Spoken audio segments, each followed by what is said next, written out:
കേരളത്തിലെ സുറിയാനി ക്രിസ്ത്യാനികളുടെ ഇടയിലുണ്ടായ പിളർപ്പുകളിൽ അവസാനത്തേതും മുറിവുണങ്ങാത്തതുമായ ഒരു പിളർപ്പ്. 2 സഹസ്രാബ്ദങ്ങളായി ഒരു സഭയും ഒരു കൂട്ടവുമായി നിന്ന മലങ്കര സഭയിലുണ്ടായ ആ പിളർപ്പ്. പള്ളിമതിലുകൾ ഭേദിച്ച് പലപ്പോഴും ഈ വഴക്ക് തെരുവുകളിലേക്ക് വലിച്ചിഴക്കപ്പെട്ടു. കോടതി വരാന്തകളിൽ ഇന്നും മോക്ഷം കിട്ടാതെ ഉഴലുകയാണ് ഈ വഴക്ക്. വാർത്താ മാധ്യമങ്ങളിൽ ഇതിനെപ്പറ്റിയുള്ള വാർത്തകൾ നിറയുന്നു. വാഗ്വാദങ്ങൾ കൊടുമ്പിരി കൊള്ളുന്നു. ഞാൻ സംസാരിക്കുന്നത് 20-ാം നൂറ്റാണ്ടിന്റെ തുടക്കത്തിൽ പൊട്ടിപ്പുറപ്പെട്ട ഓർത്തഡോക്സ് യാക്കോബായ സഭാ തർക്കത്തെപ്പറ്റി. ബെന്യാമിന്റെ വാക്കുകൾ കടമെടുത്താൽ അക്കപ്പോരിന്റെ ഒരു നസ്രാണി നൂറ്റാണ്ട്. എന്താണ് ഓർത്തഡോക്സ് യാക്കോബായ സഭാതർക്കം? ഇരു വിഭാഗങ്ങളുടെയും വാദങ്ങൾ എന്തെല്ലാമാണ്? എങ്ങനെയാണ് ഈ തർക്കം ഉടലെടുത്തത്? ഈ ചാനലിലെ പുതിയൊരു വീഡിയോയിലേക്ക് സ്വാഗതം. ഞാൻ Justin Thomas and we are Justin conversations.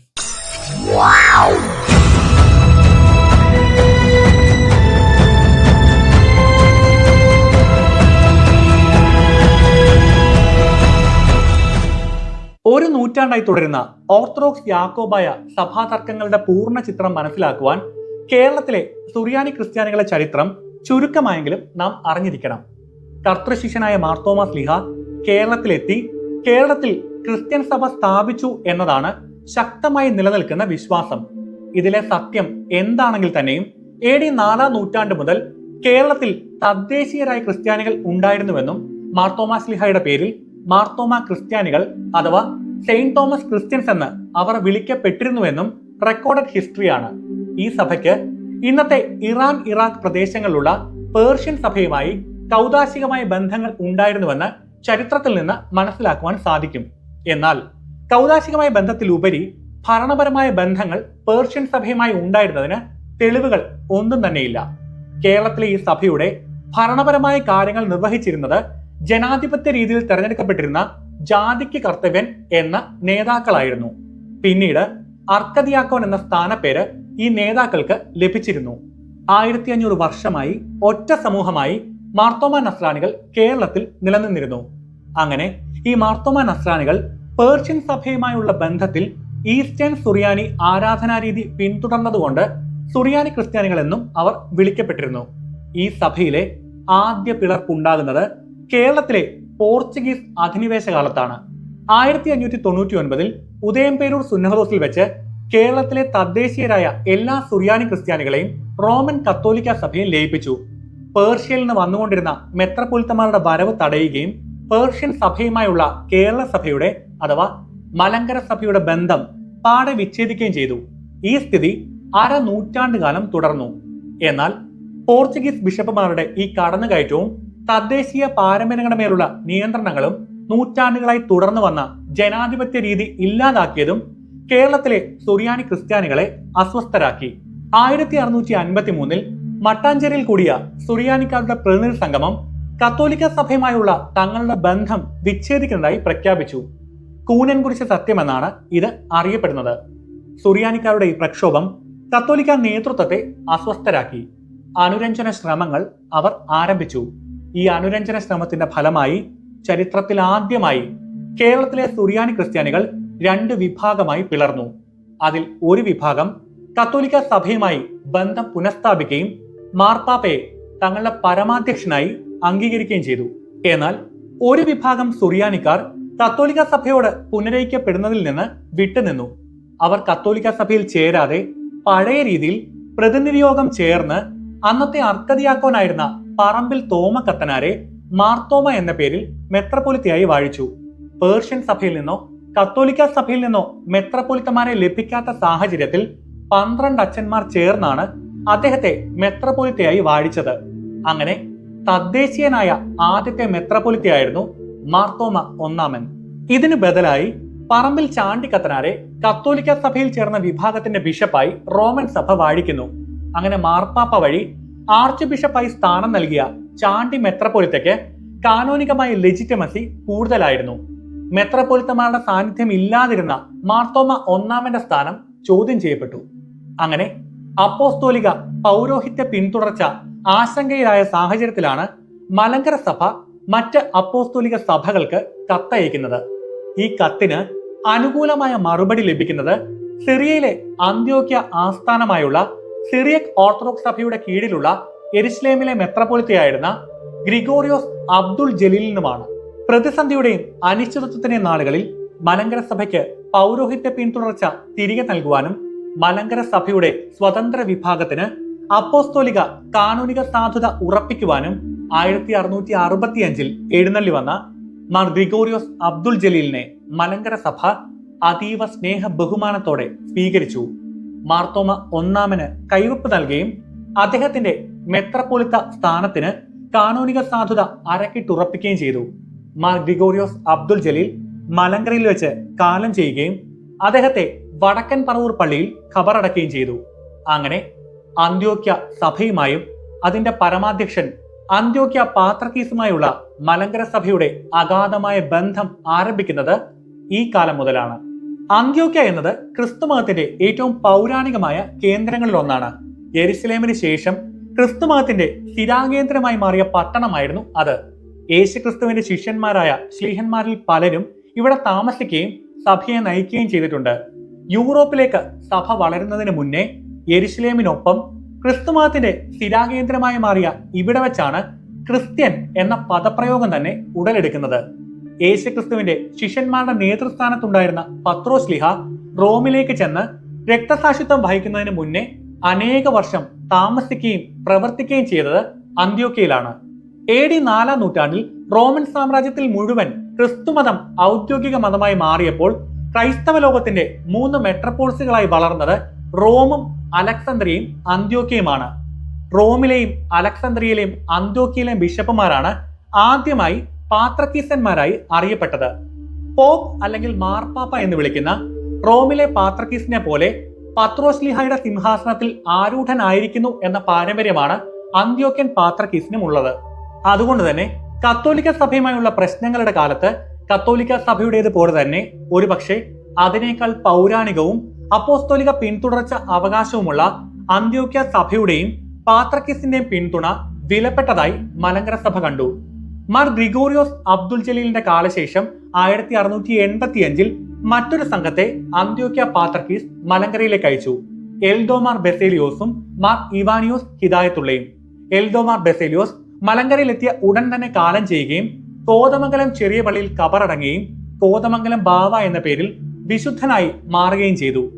Mar Ivanios Hidayatullah Malankara സഭയിൽ ഉടനീളം സഞ്ചരിക്കുകയും പാശ്ചാത്യ കത്തോലിക്ക വിശ്വാസത്തിൽ നിന്നും ബഹുഭൂരിഭാഗം ക്രൈസ്തവരും വേദവിപരീതമായി കാണുന്ന നെസ്തോറിയൻ പേർഷ്യൻ വിശ്വാസത്തിൽ നിന്ന് മാറ്റി പൗരസ്ത്യ ഓർത്തഡോക്സ് വിശ്വാസത്തിൽ മലങ്കര സഭയെ ഉറപ്പിക്കുകയും ചെയ്തു. ചെങ്ങന്നൂരിൽ ചേർന്ന മലങ്കര പള്ളി യോഗത്തിൽ ഓർത്തഡോക്സി മലങ്കര സഭ ഔദ്യോഗികമായി അംഗീകരിക്കുകയും ലോകമെമ്പാടുമുള്ള ഓർത്തഡോക്സ് സഭകളുടെ നിരയിൽ ഭാഗമാവുകയും ചെയ്തു. ഇതേ സമയത്ത് തന്നെ മലങ്കര സഭ അന്ത്യോക്യൻ ആരാധനാരീതി അവലംബിക്കുവാൻ ആരംഭിക്കുകയും ചെയ്തു. അന്ത്യോക്യൻ സഭയുടെ വെസ്റ്റേൺ സിറിയക് മലങ്കര സഭയുടെ ഔദ്യോഗിക ആരാധനാ ഭാഷയാവുകയും ചെയ്തു. മാർത്തോമ ഒന്നാമന്റെ പിൻഗാമികളായി മലങ്കര സഭയിൽ ജനാധിപത്യ രീതിയിൽ തിരഞ്ഞെടുക്കപ്പെട്ട മാർത്തോമ മൂന്നാമനെയും മാർത്തോമ നാലാമനെയും മാർ ഇവാനിയോസ് ഹിദായത്തുള്ള മെത്രാപ്പൊലീത്തമാരായി വാഴിച്ചു. മാർ ഇവാനിയോസ് ഹിദായത്തുള്ള മലങ്കരയിൽ വെച്ച് തന്നെ കാലം ചെയ്യുകയും മുളന്തുരുത്തി പള്ളിയിൽ കബറടങ്ങുകയും ചെയ്തു. അതിനുശേഷം ശക്രലാമർ ബെസീലിയോസിൽ തുടങ്ങി അനേകം അന്ത്യോക്യൻ പ്രതിനിധികൾ മലങ്കരയിൽ എത്തുകയും അന്ത്യോക്യൻ ആരാധന ദൈവശാസ്ത്ര രീതികളിൽ മലങ്കര സഭയെ ഉറപ്പിക്കുകയും ചെയ്തു. പിന്നീടുള്ള നൂറ്റാണ്ടുകളിൽ മലങ്കര സഭ അന്ത്യോക്യൻ സിംഹാസനവുമായുള്ള പൂർണ്ണ സംസർഗത്തിലാകുന്നു. അന്ത്യോക്യൻ ആരാധനാ രീതികളും ക്രമങ്ങളും അനുഷ്ഠാനങ്ങളും പൂർണ്ണമായി സ്വീകരിക്കുന്നു. എന്നാൽ ഇക്കാലയളവിലെല്ലാം മലങ്കര സഭയിലെ മലങ്കര മെത്രാപ്പൊലീത്തയെ തിരഞ്ഞെടുത്തിരുന്നത് മലങ്കര സഭയിൽ തന്നെയാണ്. മലങ്കര മെത്രാപ്പൊലീത്തയായിരുന്നു മലങ്കര സഭയുടെ ലൗകിക ഭരണം നിർവഹിച്ചിരുന്നത്.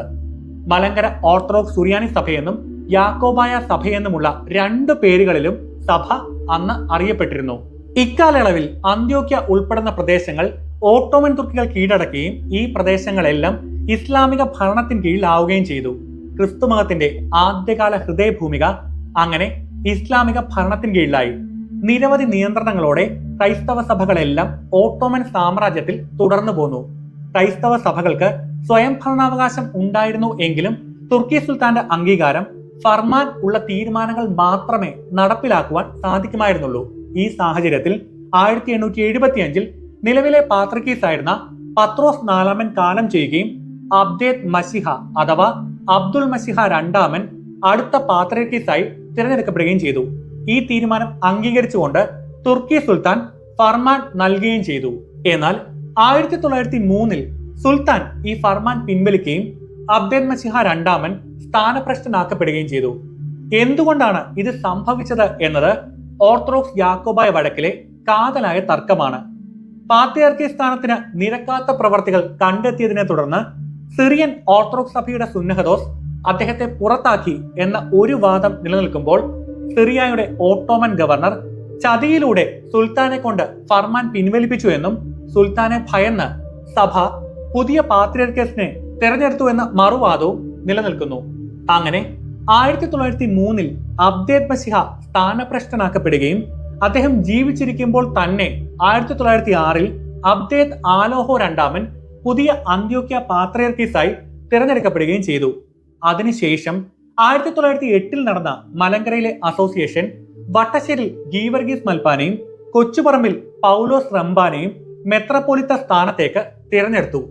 ഇരുവരെയും മലങ്കര സഭ യെരുശലേമിലേക്ക് അയക്കുകയും ഗീവർഗീസ് മാർ ദിവന്നാസ്യോസ്, പൗലോസ് മാർ കൂറിലോസ് എന്ന പേരുകളിൽ മെത്രപ്പൊലിത്തമാരായി ഇരുവരെയും അബ്ദേദ് ആലോഹോ രണ്ടാമൻ അഭിഷേകം ചെയ്യുകയും ചെയ്തു.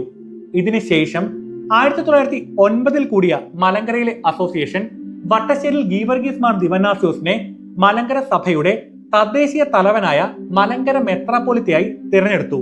ഈ തിരഞ്ഞെടുപ്പ് പാത്രിയാർക്കീസിന്റെ അംഗീകാരത്തിനായി അയക്കുകയും ചെയ്തു. സഭാവഴക്കുകളുടെ ആരംഭം കുറിച്ചുകൊണ്ട് അബ്ദേദ് ആലോഹോ പാത്രിയാർക്കീസ് മലങ്കരയിലേക്ക് എഴുന്നള്ളുന്നു. സഭാവഴക്കിന് കാരണമായ സംഭവങ്ങൾ ആരംഭിക്കുന്നത് ഇവിടെയാണ്. മലങ്കരയിലെത്തിയ പാത്രിയാർക്കീസ് മലങ്കരയിൽ അന്നുണ്ടായിരുന്ന 2 മെത്രാപ്പൊലിത്തമാരുടെ അടുത്തു നിന്നും വിധേയത്വം പ്രഖ്യാപിച്ചുകൊണ്ടുള്ള രജിസ്റ്റേർഡ് ഉടമ്പടികൾ ആവശ്യപ്പെടുന്നു. പൗലോസ് മാർ കൂറിലോസ് ഈ ഉടമ്പടി നൽകിയെങ്കിലും വട്ടശ്ശേരിൽ മാർ ദിവന്നാസ്യോസ് അത് നൽകുവാൻ തയ്യാറായിരുന്നില്ല. മലങ്കര സഭയുടെ സ്വത്തുക്കളുടെ പരമാധികാരം പാത്രിയാർക്കീസിനാണെന്നുള്ള ക്ലോസ് ആ ഉടമ്പടിയിൽ ഉള്ളതുകൊണ്ടാണ് വട്ടശ്ശേരിൽ മാർ ദിവന്നാസ്യോസ് അത് വിസമ്മതിച്ചത് എന്ന് പറയപ്പെടുന്നു. മലങ്കര സഭയുടെ ആത്മീയ പിതാവെന്ന സ്ഥാനം മാത്രമേ പാത്രിയാർക്കീസിനുള്ളൂ എന്നും മലങ്കര സഭയുടെ സ്വത്തുക്കളുടെ പൂർണ്ണ അധികാരം മലങ്കര അസോസിയേഷൻ തിരഞ്ഞെടുക്കുന്ന മലങ്കര മെത്രാപ്പൊലിത്തയ്ക്കാണ് എന്നും മലങ്കര സഭയുടെ ചരിത്രം മുഴുവനും ഈ രീതിയാണ് തുടർന്ന് പോന്നിരുന്നത് എന്നും അദ്ദേഹം വാദിച്ചു. ഇതേ തുടർന്നുണ്ടായ തർക്കങ്ങൾ രൂക്ഷമായി. പൗലോസ് മാർ കൂറിലോസും അന്നത്തെ വൈദിക അൽമായ ട്രസ്റ്റിമാരും പാത്രിയാർക്കീസിന്റെ ആവശ്യം അംഗീകരിച്ചപ്പോൾ വട്ടശ്ശേരിൽ മാർ ദിവന്നാസ്യോസ് പാത്രിയാർക്കീസിന്റെ ആവശ്യം ശക്തിയുക്തം എതിർത്തു. ഈ ഉടമ്പടി ഒപ്പിടാതെ വന്നപ്പോൾ 1911 ജൂണിൽ അബ്ദേദ് ആലോഹ പാത്രിയാർക്കീസ് വട്ടശ്ശേരിൽ മാർ ദിവന്നാസ്യോസിനെ പുറത്താക്കിക്കൊണ്ട് കൽപ്പന പുറപ്പെടുവിച്ചു. ഈ കൽപ്പന മലങ്കര സഭയെ രണ്ടായി പിളർത്തി. കൊച്ചി, അങ്കമാലി, കണ്ടനാട് ഭദ്രാസനങ്ങളും കോട്ടയം ഭദ്രാസനത്തിലെ ഏതാനും പള്ളികളും പാത്രിയാർക്കീസ് ബാവായെ അനുകൂലിച്ചപ്പോൾ നിരണം, തുമ്പമൺ, കൊല്ലം ഭദ്രാസനങ്ങളും കോട്ടയം ഭദ്രാസനത്തിലെ ഏതാനും പള്ളികളും മലങ്കര മെത്രാപ്പൊലിത്തയെ അനുകൂലിച്ചു. അങ്ങനെ പാത്രിയാർക്കീസ് ബാവായെ അനുകൂലിച്ചവർ ബാവ കക്ഷിയെന്നും മലങ്കര മെത്രാപ്പൊലിത്തയെ അനുകൂലിച്ചവർ മെത്രാൻ കക്ഷിയെന്നും അറിയപ്പെട്ടു. 1911 കൂടിയ മെത്രാൻ കക്ഷി അസോസിയേഷൻ ദിവന്നാസ്യോസ് തിരുമേനിയെ മലങ്കര മെത്രാപ്പൊലിത്തയെ പ്രഖ്യാപിച്ചപ്പോൾ ബാവ കക്ഷി യോഗം പൗലോസ് മാർ കൂറിലോസിനെ മലങ്കര മെത്രാപ്പൊലിത്തയായി പ്രഖ്യാപിച്ചു. അബ്ദേദ് ആലോഹോ രണ്ടാമൻ പൗലോസ് മാർ കൂറിലോസിനെ മലങ്കര മെത്രാപ്പൊലിത്തയായി തിരഞ്ഞെടുത്തത് അംഗീകരിക്കുകയും ചെയ്തു. ഈ സമയത്താണ് സ്ഥാനഭ്രഷ്ടനാക്കപ്പെട്ട അബ്ദേദ് മസിഹായുടെ നിർണായക ഇടപെടൽ ഉണ്ടാകുന്നത്. അബ്ദേദ് ആലോഹയുടെ കൽപ്പന നിരർത്ഥകമാണെന്നും മലങ്കര സഭ ഈ കൽപ്പന തള്ളിക്കളയണം എന്നും പറഞ്ഞുകൊണ്ട് അബ്ദേദ് മസിഹ ഒരു ബദൽ കൽപ്പന പുറപ്പെടുവിച്ചു. അധികം താമസിയാതെ അബ്ദേദ് മസിഹ കേരളത്തിലെത്തുകയും സഭാ പ്രതിനിധി യോഗം തിരഞ്ഞെടുത്ത മുറിമറ്റത്തിൽ പൗലോസ് മാർ ഈവാനിയോസ് മെത്രാപ്പൊലിത്തയെ പൗരസ്ത്യ കാതോലിക്കോസ് എന്ന സ്ഥാനത്തിൽ ബസേലിയോസ് പൗലോസ് പ്രഥമൻ എന്ന പേരിൽ 1912 വാഴിച്ചു. സ്വയം മെത്രാപ്പൊലിത്തമാരെ വാഴിക്കുവാൻ ശ്ലൈഹിക അധികാരമുള്ള കാതോലിക്കയെ മെത്രാൻ കക്ഷി വിഭാഗത്തിന് ലഭിച്ചതോടെ സഭാ കക്ഷി വഴക്ക് പൂർവാധികം ശക്തി പ്രാപിച്ചു. ഇക്കാലയളവിൽ വട്ടശ്ശേരിൽ മാർ ദിവന്നാസ്യോസ് തിരുമേനി നയിച്ച മെത്രാൻ കക്ഷി വിഭാഗത്തിൽ സഭയ്ക്ക് ഒരു ഭരണഘടന വേണം എന്ന ആവശ്യം ശക്തമായി. മലങ്കര സഭയിൽ കഴിഞ്ഞ പതിറ്റാണ്ടുകളിലുണ്ടായ കലഹങ്ങൾക്ക് കാരണം പാത്രിയർക്കീസിനും മെത്രപൊലിത്തമാർക്കും സഭാസ്ഥാനികൾക്കും ബാധകമായ ഒരു വ്യവസ്ഥാപിതമായ ഭരണചട്ടം ഇല്ലാത്തതാണ് എന്ന് മനസ്സിലാക്കി സഭ ഭരിക്കപ്പെടേണ്ട ഒരു ഭരണഘടന നിലവിൽ വരണമെന്ന ആവശ്യം ശക്തമായി. അങ്ങനെ 1934 ചേർന്ന മലങ്കര അസോസിയേഷൻ മലങ്കര സഭയുടെ ഭരണഘടന അംഗീകരിച്ച് പാസാക്കി. എന്നാൽ ഈ യോഗത്തിൽ ബാവാകക്ഷി വിഭാഗം പങ്കെടുത്തില്ല. പാത്രിയർക്കീസും കാതോലിക്കയും മലങ്കര മെത്രാപ്പൊലിത്തായും സഭയും തമ്മിലുള്ള ബന്ധങ്ങളും പെരുമാറ്റ ചട്ടങ്ങളും ഭരണ നിർവഹണ ചട്ടങ്ങളും ഈ ഭരണഘടന വഴി സ്ഥാപിതമായി. ഈ അസോസിയേഷനിൽ തന്നെ നേരത്തെ കാതോലിക്കായി അഭിഷിക്തനായിരുന്ന ബസേലിയോസ് ഗീവർഗീസ് ദിദിയനെ വട്ടശ്ശേരിൽ മാർ ദിവന്നാസിയോസിന്റെ പിൻഗാമിയായി മലങ്കര മെത്രാപ്പൊലിത്തയായി തിരഞ്ഞെടുത്തു. എന്നാൽ ഈ യോഗത്തിൽ പങ്കുചേരാതിരുന്ന ബാവാകക്ഷി വിഭാഗം ഇതിന് ബദലായി ഒരു യോഗം ചേർന്ന് പൗലോസ് മാർ അത്താനാസിയോസിനെ മലങ്കര മെത്രാപ്പൊലിത്തയായി തിരഞ്ഞെടുത്തു. ഈ യോഗങ്ങൾക്ക് ശേഷമാണ് ഒന്നാം സമുദായ കേസ് രജിസ്റ്റർ ചെയ്യപ്പെടുന്നത്. ലെജിറ്റിമേറ്റ് ആയ മലങ്കര അസോസിയേഷൻ ഏതാണെന്നും അതുവഴി ശരിയായ മലങ്കര മെത്രാപ്പൊലിത്ത ആരാണ് എന്നുള്ളതുമായിരുന്നു ഈ കേസിലൂടെ വിധി നിർണയിക്കപ്പെടേണ്ട കാര്യം. സങ്കീർണമായ ഈ കേസിന്റെ വിസ്താരം അനേക വർഷങ്ങൾ നീണ്ടുനിന്നു. ഈ സമുദായ കേസിന്റെ വിധി 1951 അന്നത്തെ തിരുക്കൊച്ചി ഹൈക്കോടതി പ്രസ്താവിച്ചു. ബാവാകക്ഷിക്ക് അനുകൂലമായ വിധിയായിരുന്നു ഇത്. എന്നാൽ ഈ ഹൈക്കോടതി വിധിക്കെതിരെ മെത്രാൻ കക്ഷി വിഭാഗം സുപ്രീം കോടതിയിൽ അപ്പീൽ നൽകി.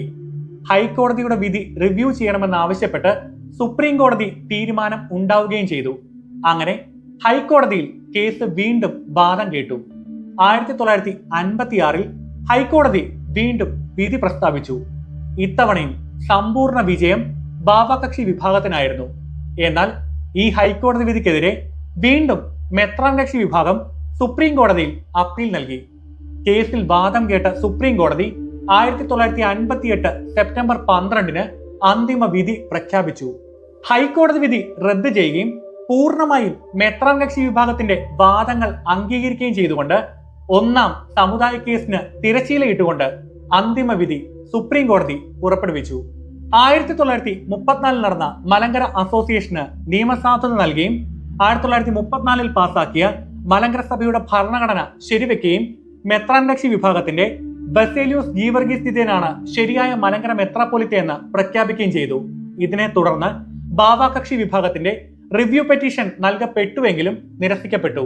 അങ്ങനെ സുപ്രീം കോടതിയുടെ അന്തിമ വിധി സഭാ യോജിപ്പിലേക്കുള്ള വഴികൾ തുറക്കുന്ന കാഴ്ചയാണ് പിന്നീട് കണ്ടത്. ഇരുഭാഗത്തു നിന്നും യോജിപ്പിന് അനുകൂലമായ സ്വരങ്ങൾ ഉയർന്നു വന്നു. തൽഫലമായി അന്നത്തെ പാത്രിയർക്കീസ് ആയിരുന്ന ഇഗ്നാത്യോസ് യാക്കോബ് തൃതീയൻ ഗീവർഗീസ് ദിദിയനെ അംഗീകരിക്കുകയും നിരുപാധികം സ്വീകരിക്കുകയും ചെയ്യുന്നതായി കൽപ്പന അയച്ചു. ഈ കൽപ്പനയ്ക്ക് മറുപടിയായി ഗീവർഗീസ് ദിദിയൻ കാതോലിക്ക 1934 ഭരണഘടനയും പ്രകാരം അന്ത്യോക്യ പാത്രിയർക്കീസിനെ അംഗീകരിക്കുന്നതായി കൽപ്പന എഴുതുകയും ചെയ്തു. പഴയ സെമിനാരിയിൽ വെച്ച് ഇരു വിഭാഗങ്ങളുടെയും മെത്രാപ്പൊലിത്തമാർ കൂടിക്കാഴ്ച നടത്തുകയും പാത്രിയർക്കീസ് ബാവായുടെ കൽപ്പന അദ്ദേഹത്തിന്റെ പ്രതിനിധി യൂലിയോസ് മെത്രാപ്പൊലിത്ത കാതോലിക്ക ബാവയ്ക്ക് നൽകുകയും കാതോലിക്ക ബാവ തന്റെ കൽപ്പന മാർ യൂലിയോസ് മെത്രാപ്പൊലിത്തയ്ക്ക് കൈമാറുകയും ചെയ്തു. അങ്ങനെ 1958 ഡിസംബർ 19 4 ദശാബ്ദങ്ങളായി നിലനിന്നിരുന്ന കക്ഷിവഴക്ക് സെമിനാരി അങ്കണത്തിൽ തടിച്ചുകൂടിയ ആയിരങ്ങളുടെ ഹർഷാരവങ്ങളെ സാക്ഷി നിർത്തി സമാധാനപരമായി അവസാനിച്ചു. ഇതിനുശേഷം 1962 ചേർന്ന യോജിച്ച മലങ്കര സഭ അസോസിയേഷൻ പഴയ ബാവാകക്ഷി വിഭാഗത്തിൽ മെത്രാപ്പൊലിത്തയായി വാഴിക്കപ്പെട്ട കണ്ടനാട് ഭദ്രാസനാധിപൻ ഔഗേൻ മാർ തീമോത്തിയോസിനെ നിയുക്ത കാതോലിക്കയും മലങ്കര മെത്രാപ്പൊലിത്തയുമായി തിരഞ്ഞെടുത്തു.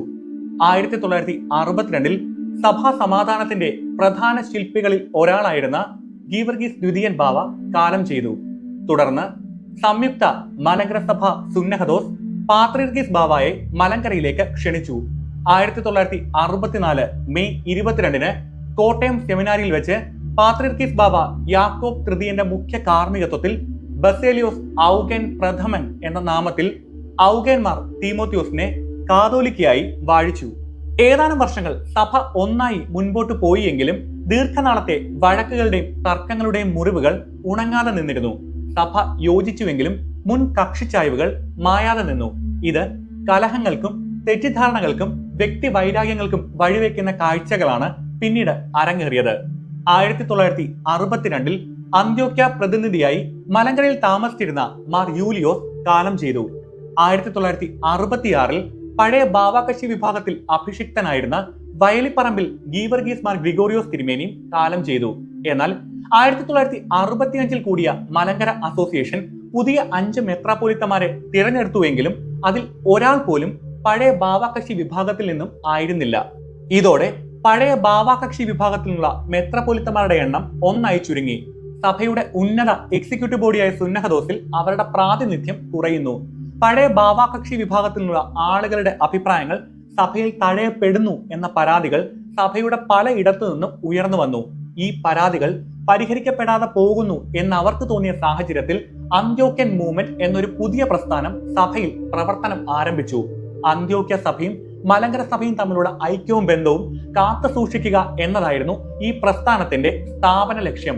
തങ്ങളുടെ ശബ്ദം യോജിച്ച സഭയിൽ തഴയപ്പെട്ട് കൂടാ എന്ന് തോന്നിയ വൈദികരും അൽമായരും ഈ പ്രസ്ഥാനത്തിന്റെ ഭാഗമായി. സഭാ സമാധാനം ഇങ്ങനെ ഞാണിന്മേൽ തൂങ്ങി നിന്ന സമയത്താണ് പാത്രിയർക്കീസ് ബാവ യാക്കോബ് തൃതീയന്റെ ഒരു കൽപ്പന മലങ്കരയിൽ എത്തുന്നത്. 1970 മെയ് മാസത്തിൽ എഴുതപ്പെട്ട ഈ കൽപ്പന മലങ്കര സഭയെ വീണ്ടും കലഹങ്ങളിലേക്ക് തള്ളിവിട്ടു. മാർത്തോമാ ശ്ലീഹായുടെ സിംഹാസനത്തിൽ ആരൂഢനായിരിക്കുന്ന കാതോലിക്ക ബാവ എന്ന പ്രയോഗം കാതോലിക്ക ബാവ ഉപേക്ഷിക്കണമെന്നും മാർത്തോമാ ശ്ലീഹ കർത്തൃശിഷ്യനാണെങ്കിലും അദ്ദേഹത്തിന് പൗരോഹിത്യം ഇല്ല എന്നുമായിരുന്നു ഈ കൽപ്പനയിൽ പാത്രിയർക്കീസ് ബാവ കൽപ്പിച്ചത്.